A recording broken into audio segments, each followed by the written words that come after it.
buonasera dalla redazione di Teleuropa Network, ben ritrovati a questa nuova edizione in diretta del nostro telegiornale. Tanti gli argomenti di oggi, ma partiamo dai titoli.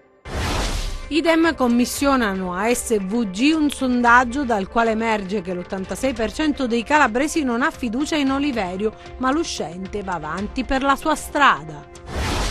Torna in aula nel tribunale di Locri per reati commessi nell'accoglienza ai migranti di Riace Mimmo Lucano, che al collegio giudicante ha reso dichiarazioni spontanee. Danni in tutta la Calabria a causa delle piogge e delle forti raffiche di vento, strade allagate, alberi divelti, disagi alla circolazione, un uomo ferito nel Crotonese. Il presidente della regione Mario Oliverio punta l'indice sui governi nazionali. Nessuno, dice, ha voluto ascoltarci sulla sanità. Intanto ripartono i lavori per i nuovi ospedali della Sibaritide e della Piana. Ha rassegnato le dimissioni l'assessore allo sport del comune di Crotone Giuseppe Frisenda. Verso le dimissioni anche il sindaco Ugo Pugliese, a cui è stato revocato il provvedimento di divieto di dimora. Il processo Dynasty contro presunti boss e gregari del clan Mancuso di Limbadi arriva alla condanna a 21 anni nei confronti di Domenico, figlio del boss Peppe Mancuso. Prestava denaro con interessi del 121%, 48enne in manette, l'uomo arrestato dalla Guardia di Finanza alla Mezzia Terme. Paura sul volo Treviso-Lamezia, passeggeri sotto shock durante 2 tentativi di atterraggio falliti, velivolo dirottato a Bari, l'esperienza più brutta della mia vita, racconta uno dei passeggeri ai nostri microfoni. Ancora buonasera da Anna Franchino, ben ritrovati a questa nuova edizione in diretta del nostro telegiornale. Lo avete visto dai titoli. In apertura parliamo di politica con il Partito Democratico, che ha commissionato un sondaggio dal quale emergerebbe che l'86% dei calabresi non ha fiducia nel governatore uscente Oliverio, ma lui va avanti per la sua strada. Che cosa sta succedendo fra il PD ed Oliverio? Ebbene, niente, nel senso che, rispetto alle frizioni fatte registrare nei giorni scorsi, non è accaduto nulla. Il partito è sempre più intenzionato a non fare un passo indietro, il presidente neanche. Come se ne esce? Al momento ognuno prosegue lungo la propria strada. Il PD, per spingere ancora più in là l'uscente, commissiona all'SVG un sondaggio dal quale emerge che l'86% dei calabresi non ha fiducia in lui. Schermaglie, lotte intestine, c'è tutto questo e anche di più nel braccio di ferro. Intanto il PD è certo che prima o poi convincerà i 5 Stelle a siglare questo accordo elettorale. Come? Approfittando dello stato di confusione che regna all'interno del movimento, acuito anche dalla brutta figura rimediata nelle elezioni di Lamezia, tant'è che c'è chi sostiene la necessità di non partecipare affatto alle elezioni, a meno che il PD non recuperi un nome spendibile che possa piacere ai pentastellati. A dire il vero, Graziano un nome ce l'avrebbe, ed è quello dell'imprenditore Florindo Rubettino, ma al momento non c'è nulla di certo, siamo cioè nel campo dei desiderata. Se però dovesse concretizzarsi questa ipotesi, che farà Oliverio? Proporrà ugualmente la sua candidatura, mantenendo fede all'impegno assunto con i segretari dei circoli qualche giorno fa alla Lamezia? Lo scopriremo solo vivendo. Nel centrodestra, dopo l'endorsement di Maurizio Gasparri, Mario Occhiuto è convinto che sarà lui il candidato, tant'è che dopo l'infuocato consiglio comunale che ha approvato la sua dichiarazione di dissesto ha detto di non aver mai preteso la candidatura alla regione. Semmai sono state le persone riunite in comitati che mi hanno chiesto di candidarmi perché vogliono lo stesso cambiamento che hanno visto a Cosenza. Corsa in solitario invece per Tanzi e Nucera. L'ex capo della protezione civile è molto attivo in tutta la regione. Si segnalano numerose iniziative nel corso delle quali racconta ai cittadini ciò che ha in mente per la Calabria che verrà. Anche Nucera non è da meno, visto che sta seguendo un fitto calendario di appuntamenti. È giusto ricordare che si voterà il 26 di gennaio, almeno così ha detto Oliverio, ma ad oggi, se non del tutto fermo, quasi. Insomma, i calabresi vivranno il clou della campagna elettorale probabilmente fra una fetta di panettone e un tu scendi dalle stelle intonato dai benaguranti zampognari. E torna in aula invece nel Tribunale di Locri per reati commessi nell'accoglienza ai migranti di Riace Mimmo Lucano, che al collegio giudicante ha reso dichiarazioni spontanee. 10 minuti prima dell'inizio dell'udienza del processo che lo vede imputato con altri per gravi reati che sarebbero stati commessi durante la sua esperienza di sindaco di Riace nell'ambito dei progetti di accoglienza dei profughi, Mimmo Lucano attraversa Piazza Fortunio e guadagna l'ingresso del Palazzo di Giustizia di Locri. Appare tranquillo, sotto braccio alcune carte e appunti che utilizzerà per rendere al collegio giudicante presieduto da Fulvio Accurso dichiarazioni spontanee. Vi dico la verità, io non ce l'ho una premeditazione, dirò anche tutte le cose che lo so e che dipende anche dal momento, io mi regolo così, non ce l'ho nessuna premeditazione. Durante l'udienza l'ex primo cittadino riacese difenderà il suo operato e i progetti avviati nei 15 anni passati ad amministrare il centro della Locride. Era richiesto il mio intervento per gestire i flussi dei migranti. A tal proposito afferma: lo Stato, dal quale si sente abbandonato, gli chiedeva collaborazione e lui non si tirava indietro. Se avessi detto e ripetuto no, sottolinea ad un certo punto, non sarei qui. Poi si concentra sugli effetti positivi. Riace era diventato laboratorio di una nuova e solida economia della quale i migranti stessi erano protagonisti. Poi passa alla gestione delle case destinate proprio agli immigrati. Mi accusano di averle gestite direttamente, ma come? Prima mi si chiede aiuto per collocare le persone, questo ho fatto, e poi mi si accusa di irregolarità? Sulle sue ambizioni politiche precisa: non ne avevo. Ho rifiutato alle scorse europee una candidatura in tutti i collegi italiani come capolista. Non volevo che si pensasse che avere fatto solidarietà servisse alla mia carriera. Finisce l'udienza e, circondato da alcuni amici, appare stanco, forse non del tutto soddisfatto, ma davanti alla nostra telecamera smentisce questa sensazione. Soddisfatto? Sì, assolutamente sì. Sì? E che ne io dico? Quello che potevo dire ho detto. Parliamo adesso di maltempo, con danni in tutta la Calabria a causa delle piogge e delle forti raffiche di vento, strade allagate, alberi divelti, disagi alla circolazione, c'è anche un uomo ferito nel Crotonese. Mareggiate, violenti temporali e forti raffiche di vento, così si è svegliata questa mattina la nostra regione, maggiormente colpita la costa ionica, numerose le richieste di aiuto arrivate alla centrale operativa dei Vigili del Fuoco di Catanzaro, che sono intervenuti in prossimità della facoltà di farmacia a Roccelletta di Borgia per l'allagamento del sottopasso della strada provinciale nel comune di San Floro, nelle vicinanze della cittadella regionale. Il forte vento ha provocato la caduta di alberi, molti i rami spezzati sulla strada provinciale nel comune di Girifalco, divelte le tegole dei tetti tra i comuni di Simeri e Zagarise. Colpito anche il Reggino e il Crotonese. A Scandale un uomo è rimasto ferito mentre cercava di chiudere la finestra aperta dal vento. Colpito al volto, è dovuto ricorrere alle cure dei sanitari del pronto soccorso della città pitagorica. Tanta paura anche a Cutro, scoperchiati alcuni tetti e danneggiate le auto in sosta. Sulla provinciale tra Rocca Bernarda e Santa Severina i carabinieri e la polizia municipale sono intervenuti per soccorrere alcuni automobilisti rimasti bloccati nel fango.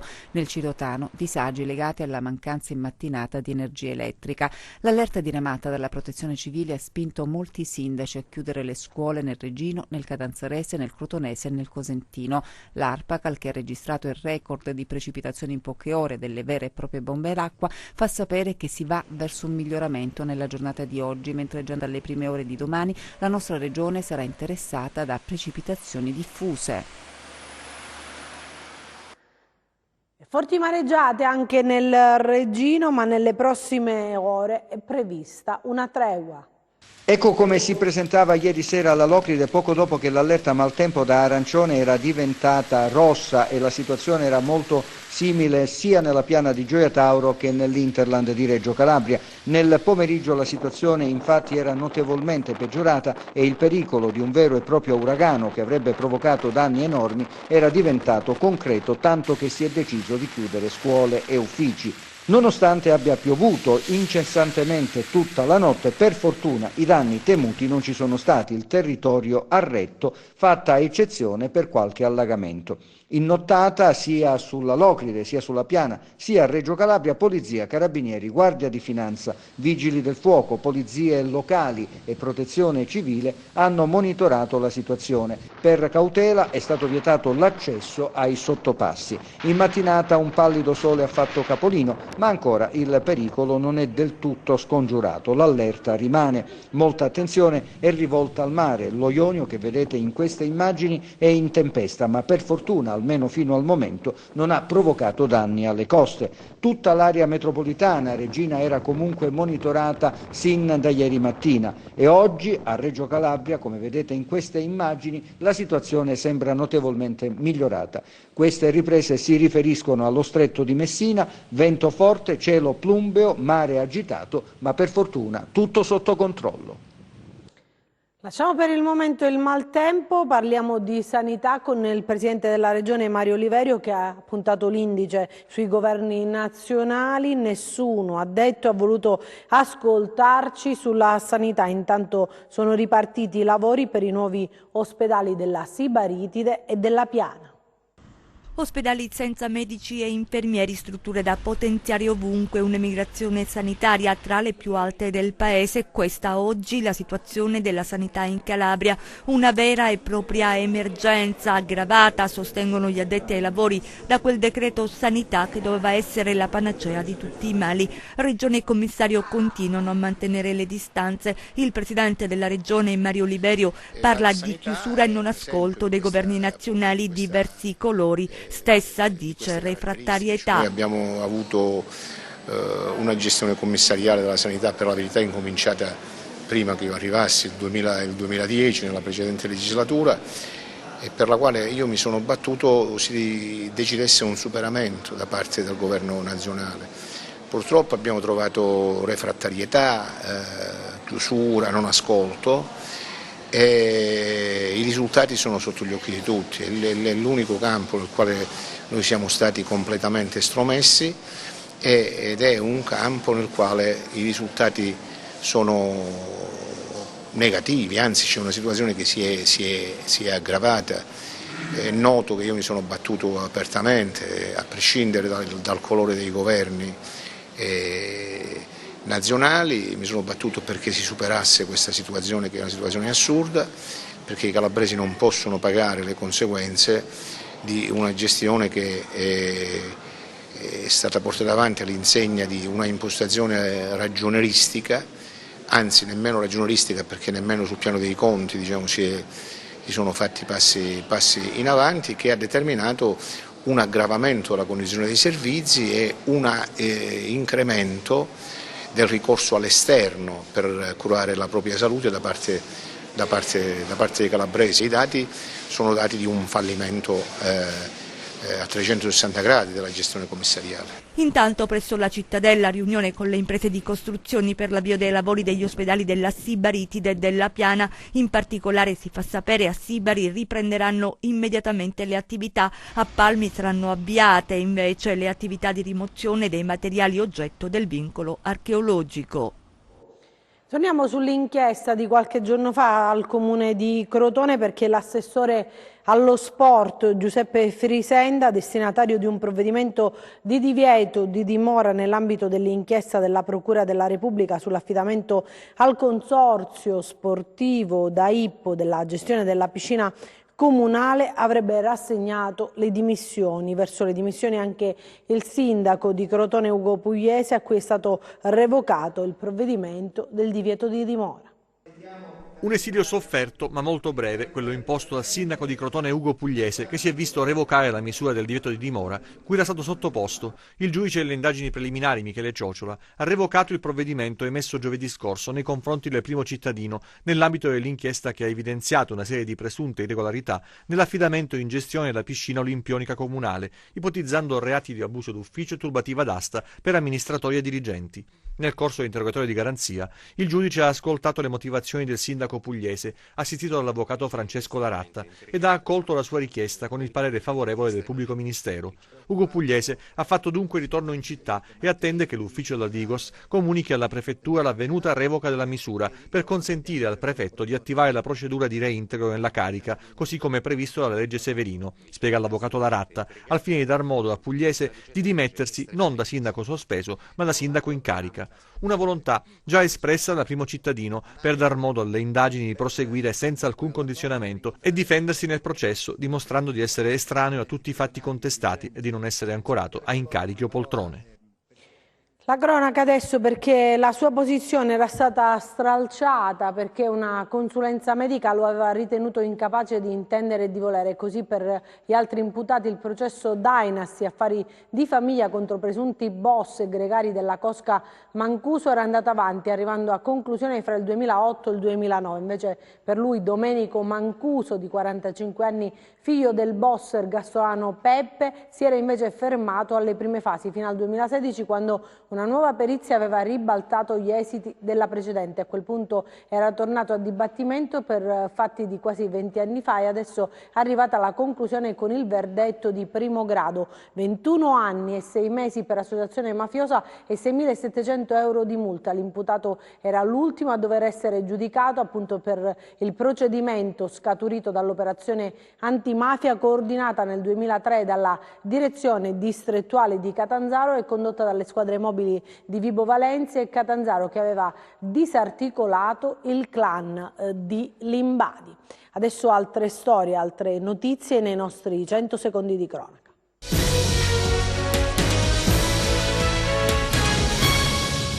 Il cadavere di una donna senza fissa dimora è stato trovato sulla spiaggia a Strongoli, nel crotonese La Clochard. Secondo quanto emerso dai primi accertamenti, potrebbe essere deceduta la notte scorsa a causa del freddo. La donna viveva in una tenda sulla spiaggia. La Procura della Repubblica di Crotone, informata dai carabinieri, ha disposto l'autopsia sul corpo della donna. Ha prestato denaro con interessi del 121%, un 48enne è stato arrestato con l'accusa di usura ed estorsione dai finanzieri del gruppo di Lamezia Terme, sequestrati beni per 65.000 euro nell'ambito di una inchiesta della Procura lametina. L'indagato è anche imputato in un'altra inchiesta per associazione mafiosa. Un servizio straordinario di controllo è stato attuato a Rosarno dai carabinieri della compagnia di Gioia Tauro. Nel corso dei controlli, i militari hanno arrestato un 38enne di Melicucco, già noto alle forze dell'ordine per furto d'acqua. L'uomo aveva realizzato abusivamente nella sua azienda un allaccio alla rete idrica comunale per servire gli oltre 1.200 capi tra bovini e ovini di sua proprietà. Scuole chiuse e invito a sospendere ogni attività all'aperto. Oggi a Civita, il paese del Pollino, dove si è verificata il 20 agosto scorso la tragedia del Raganello, il sindaco, alla luce dell'allerta arancione, ha emesso un'ordinanza in cui vieta anche il transito in adiacenza dei corsi d'acqua. E paura sul volo Treviso-Lamezia, passeggeri sotto shock durante i 2 tentativi di atterraggio falliti. Il velivolo è stato dirottato nell'aeroporto di Bari. L'esperienza più brutta della mia vita, ha raccontato uno dei passeggeri ai nostri microfoni. Una brutta esperienza, sembrava un film, ma di quelli in cui non vorresti mai essere protagonista e neanche comparsa. I passeggeri del volo Treviso-Lamezia, che ieri sarebbe dovuto atterrare nello scalo calabrese, sono ancora sotto shock. Il velivolo della compagnia Ryanair non è riuscito ad atterrare sulla pista lametina, nonostante 2 tentativi, e poi è stato dirottato verso la Puglia. Ma durante le fasi di discesa si è scatenato il panico, come racconta un passeggero che si trovava a bordo e ha vissuto quei minuti ad alta tensione. A mezz'ora dall'arrivo previsto ho comunicato un anticipo addirittura dell'atterraggio di circa 15 minuti, però notavamo le condizioni meteorologiche all'esterno un po' ostili, perché pioveva forte pioggia, vento, l'aereo inizia la discesa e fa subito una staccata, i motori si riaccendono al massimo e c'è questa risalita e ci può stare perché magari altre volte è potuto succedere. Il problema è successo al secondo, perché dopo poco c'è stato un secondo tentativo e lì a me è sembrato di essere ancora più vicini alla pista e c'è stata una nuova risalita con una virata molto brusca, si è scatenato il panico a bordo, urla, io avevo accanto una signora che piangeva, nessuno capiva niente. Insomma, è stata un'esperienza drammatica anche perché le condizioni meteorologiche fino a Bari erano pessime e tutti temevamo di non riuscire a stare nemmeno a Bari. Quindi l'impressione che ho avuto io è proprio la scena di un film, quei film brutti che siamo abituati a vedere. Nella grafica si vede la rotta seguita dal velivolo decolato da Treviso e le manovre effettuate nel cielo di Lamezia Terme nel tentativo di atterrare. Le condizioni climatiche hanno reso molto complicato l'atterraggio e portato la compagnia a decidere di spostarsi su Bari. Arrivati a Bari, alcuni passeggeri hanno deciso di abbandonare l'aeroporto, tra cui io e il mio collega. Altri sono rimasti in aereo perché l'ultima informazione che avevamo noi è che l'aereo sarebbe ripartito a Lamezia, però poi non sappiamo effettivamente se c'è stata la ripartenza o meno. Tanta paura, per fortuna tutto bene oggi, però insomma un volo da ricordare. Si sarebbe aspettato maggiori informazioni per tranquillizzare le persone a bordo, no? Perché magari è una prassi consolidata questa per loro che sono esperti, però noi a bordo no. Io personalmente viaggio tanto, con frequenza, però insomma un'esperienza così non l'ho mai vissuta. Cambiamo argomento perché di patologie prostatiche si è discusso a Belvedere Marittimo nel corso di un apprezzato convegno promosso dalla Fondazione Totò Morgana. Patologie prostatiche, occuparsi o preoccuparsi? A Belvedere Marittimo se ne è discusso nel corso di un partecipato convegno di studi promosso dalla Fondazione Totò Morgana, che lancia un allarme da non sottovalutare. Questo convegno nasce con l'intento di fare chiarezza su quelle che sono le patologie più diffuse negli ambulatori degli urologi, quindi le patologie prostatiche. Perché è fondamentale fare chiarezza? Perché troppo spesso i pazienti si affidano a dei fattori che in realtà non sono loro amici ma loro nemici. Uno su tutti il PSA. Sappiamo che il PSA spesso può essere un grande bugiardo e non è da solo sinonimo di una patologia tumorale. La realtà cosa ci dice? Che il tumore alla prostata è totalmente privo di sintomi.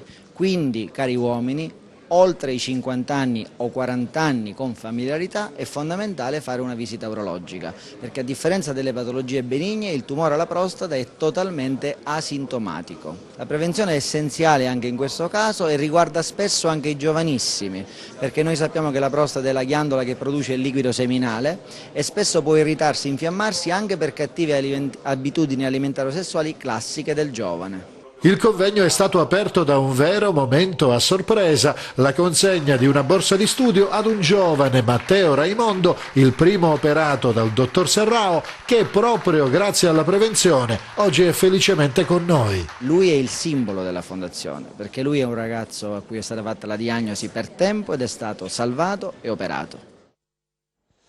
Adesso parliamo di un progetto che ha coinvolto i detenuti del carcere di Siano. Vediamo di cosa si tratta. I detenuti del carcere di Siano hanno messo a punto un sistema multimediale che consente la fruizione delle opere d'arte da parte dei non vedenti, presentato nel teatro della casa circondariale alla presenza dei rappresentanti della Regione Calabria, di autorità civili e militari. Un'opportunità, ha detto la direttrice, per ripensare la detenzione. Sono progetti che vanno a tirare fuori la sensibilità dell'essere umano, aspetti che ti fanno, in questo caso soprattutto dell'arte, e ti fanno diciamo avvicinare al bello, quindi un rapporto, un contrasto a quello che può essere invece l'odio, il male, sentimenti che purtroppo probabilmente hanno determinato l'agire di queste persone. Quindi sicuramente un percorso che accompagna le persone per una scelta di vita diversa. È stato il prefetto di Catanzaro, Francesca Ferrandino, a parlare di sicurezza partecipata. Gli istituti penitenziari con la magistratura di sorveglianza fanno un lavorone sotto questo profilo, nel senso che bilanciano moltissimo le sensibilità delle persone che vengono colpite dagli atti di delinquenza con la necessaria riabilitazione che tra l'altro è sancita dalla nostra Costituzione. Un progetto che ha permesso ai detenuti di acquisire nuove competenze, le stesse che potranno utilizzare una volta fuori per ricominciare. Ritengo che questi progetti siano fondamentali perché ci aiutano la società a realizzare quello che è un percorso di rieducazione, di accompagnamento alla rieducazione, facendo sentire le persone capaci di reinserirsi. E adesso vediamo le previsioni del tempo.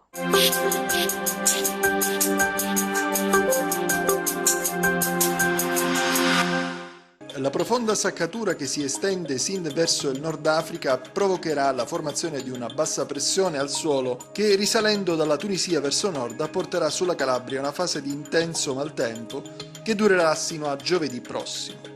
Domani nella notte e sino al primo mattino ancora piogge abbondanti su tutta la regione, ma più abbondanti sui versanti ionici e zone interne. Durante la giornata miglioramento del tempo su quest'ultime zone, mentre si verificherà un nuovo peggioramento a partire dall'Alto Tirreno Cosentino in estensione sui versanti tirrenici con rovesci e temporali diffusi. Temperature stazionarie. Passiamo al comportamento di mari e venti. Domani i venti tenderanno a provenire da ovest soffiando da forti a moderati. A causa di questa rotazione il Tirreno resterà agitato, lo Ionio vedrà diminuire il moto ondoso passando da molto agitato a mosso. Prima di salutarci vi ricordo il nostro sito web www.meteoincalabria.com e alla nostra pagina Facebook Meteo in Calabria. Anche per noi è tutto, io mi fermo qui, grazie per averci seguito e buon proseguimento con i nostri programmi, arrivederci.